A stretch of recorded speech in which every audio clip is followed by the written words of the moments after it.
Halo, nama saya Irwan Effendi dan kali ini saya akan menjelaskan atau membahas tentang realitanya dari yang disebut sebagai Kundalini ya. Oke, jadi banyak orang yang mengatakan Kundalini itu adalah semacam energi spiritual yang gulungan yang berbentuk 3,5 gulungan, kemudian bisa tembus sampai ke cakra mahkota. Oke, tapi setiap kali saya bertanya kepada mereka yang berbicara begitu, oke, itu kan energi ya. Kalau dia berupa energi, sudah pasti dia bisa bergerak ya, sudah bisa digerakkan dan bisa dialirkan istilahnya, bisa ditransfer keluar ya. Nah, kemudian karena dia merupakan energi, terus bagaimana cara untuk mentransfernya keluar kalau dia merupakan gunungan energi, dan bagaimana untuk proses terjadinya transfernya itu dimulai dari mana. Tapi sayangnya sampai hari ini belum pernah ada yang bisa menjawab ya. Yang ada mereka hanya pokoknya ngotot dengan bicara bahwa pokoknya itu energi spiritual, kamu kalau nggak ngalamin dia nggak akan tahu gitu ya. Nah, oke. Jadi saya menjelaskan di sini, Kundalini itu bukan energi spiritual. Kundalini itu adalah sel ya, sel hidup, sel bagian dari tubuh kita yang mana dia pertama sekali terbentuknya itu pada waktu sesudah sperma membuahi sel telur ya. Jadi terjadi proses pembuahan, kemudian itu kan pecah menjadi banyak ya, kecil-kecil, dan salah satu dari hasil pecahan itu ya, itu harus tetap berisikan seluruh informasi blueprint dari si sel telur asli itu tadi. Jadi setelah dibuahin pecah jadi banyak, satu harus berisikan informasi lengkapnya. Kalau tidak ada satu yang terisi informasi lengkapnya, itu gagal ya. Jadi walaupun sudah terjadi pembuahan tapi tidak berkembang menjadi janin. Nah, kalau ternyata lebih dari satu sel yang masih memegang uh, blueprint asli, data asli semua, maka terjadilah itu kembar identik. Nah, ketika terjadi kembar identik, kemudian pemisahannya kalau sukses ya dia lahir biasa kembar identik ya. Kalau nggak sukses itu terjadi kembar siam. Oke. Kemudian kalau saya jelaskan seperti itu selalu tanya, wah apa buktinya gitu? Kamu bohong aja gitu. Kamu nggak bisa buktikan apa? Oke. Karena saya bilang mau buktinya yang seperti apa? Oke. Secara teori yang saya jelaskan itu jelas. Silakan ditanya mana dokter manapun, itu yang saya jelaskan itu bahwa ada satu sel yang menyimpan blueprintnya, kalau itu ada dua kemudian jadi beridentik. Semua dokter yang berhubungan dengan kehamilan apa gitu ya, obgyn gitu ya, itu mengerti dan mereka tahu itu benar ya. Nah, kemudian apa yang mereka tidak tahu cuman bahwa itu disebut sebagai kundalini kalau di dunia energi ya. Jadi mereka cuma tahu pokoknya itu kan sel. Nah, jenis kategorinya itu adalah stem cell atau di bahasa Indonesia sel punca.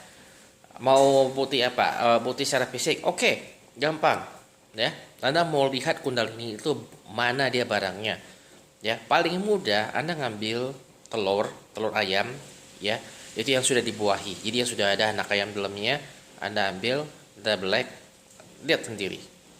Ya, itu kan masih ada kayak ada gelembung itu hasil pemuaian itu. Nah, Anda cari, bongkar tuh, lihat pakai mikroskop ya, hampir rata-rata ya sel yang hasil pembuahan gitu itu agak-agak lonjong-lonjong, bentuknya agak-agak nggak beraturan. Anda hanya akan menemukan satu sel yang bentuknya tuh benar-benar mendekati bola bulatnya ya. Nah, itu yang kita sebut dengan kundalini. Oke, nggak puas dengan ayam, ambil ikan ya. Ikan lebih mudah, beli ikan di pasar kan, toh tuh ikan udah mati juga kan. Nah, ini ikan paling mudah dilacak karena itu posisinya pas di dekat ekornya. Jadi kalau Anda belek pelan-pelan itu ikan, ya. Nah, di tengah tulang tengahnya itu, ya, Anda lihat itu, ya, telusurin tulang tengahnya, perhatiin kan ada lubang kecil tengah-tengahnya itu. Nah, bengkok sedikit di pas ketika ketemu ujungnya itu ada celah kecil.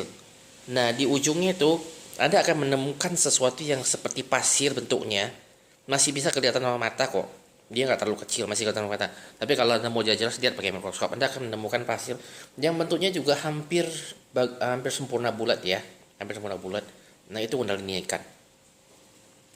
Nah, Anda mau melihat kundalini manusia, well, ada dua cara. Kalau Anda bisa punya akses ke mayat manusia, silakan Anda bedah. Tapi kalau saya, ya, meninjaunya itu dari hasil-hasil scan, hasil PET CT scan. Mengapa harus PET CT scan? Karena PET CT scan itu menggunakan positronic emission topografi, dan itu men-scan energi, ya. Jadi bisa kelihatan sel energi mana, dan jika Anda pernah ngelihat hasil-hasil itu, Anda akan bisa menemukan, ya, ke mayoritas manusia kan di regionnya tidak jauh dari tulang ekor, tapi bukan pas di dalam tulang ekor ya.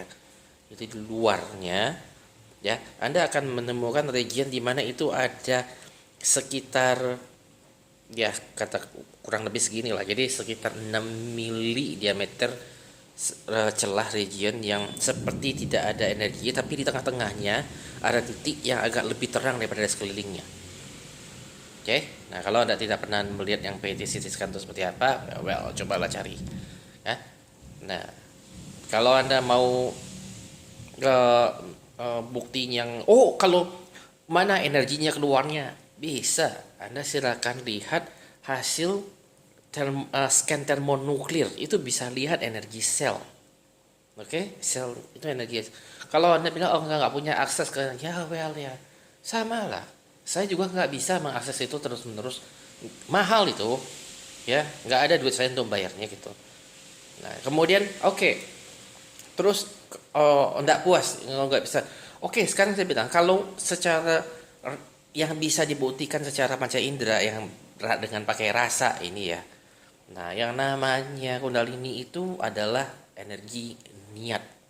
Ya, jadi ketika dia sudah naik, dia masuk dia ke dalam tulang punggung, ya, dalam sumsum tulang tuh tengah-tengah itu. Nah, itu ada 3 hal yang bisa jadi bukti jelas. Pertama, semua orang yang kolesterolnya tinggi, terutama kalau trigliserid tinggi, itu susah naiknya. Mengapa ya? Karena di sumsum tulangnya itu berlemak ya. Jadi susah naiknya. Satu tuh. Yang kedua, kalau orang tuh ada kerusakan tulang belakang yang kayak fuse gitu ya, itu dia nggak bisa naik, ketahan, ya. Mau bagaimana caranya juga nggak bisa naik. Itu jelas ada fisiknya, makanya dia nggak bisa naik kalau ada kerusakan, ya. Dan yang ketiga, kalau yang normal yang bisa naik itu bisa dites. Jadi reaksinya keluar energi itu adalah ketika dia meniatkan, niat itu kan dari sini ya. Jadi ini kayak bergerak gitu, bereaksi, kemudian posisi kundalininya itu ada di mana? Itu juga akan bereaksi, dan misalnya ada di belakang pinggang ya, di posisi setinggi pinggang ya. Nah, itu di tulang punggung setinggi pinggang. Nah, itu berdenyut itu, kemudian mengalirkan energi itu sampai kurang lebih di sini. Kemudian kalau misalnya diniatkan mengalirkan lewat tangan kanan, ya ngalirlah lewat lengan. Jadi ketika energi itu terasa keluar, itu bisa dirasakan, bisa ditelusuri, ya, sumbernya itu dari mana tepatnya. Oke, tulang punggung, tapi tulang punggung di tingginya kemana, yang ruas keberapa. Dan itu seiring dengan ya naik, ya sumbernya naik. Kalau turun, ya sumbernya turun, ya. Jadi ini bukan cuma sekedar spiritual terasa di cakra mahkota ada hawa-hawa terus nggak tahu bagaimana ngetesnya segala macam. Nggak, ini sesuatu yang benar-benar bisa dites. Oke, jadi itu realitanya modal ini itu seperti begitu. Oke, sekian.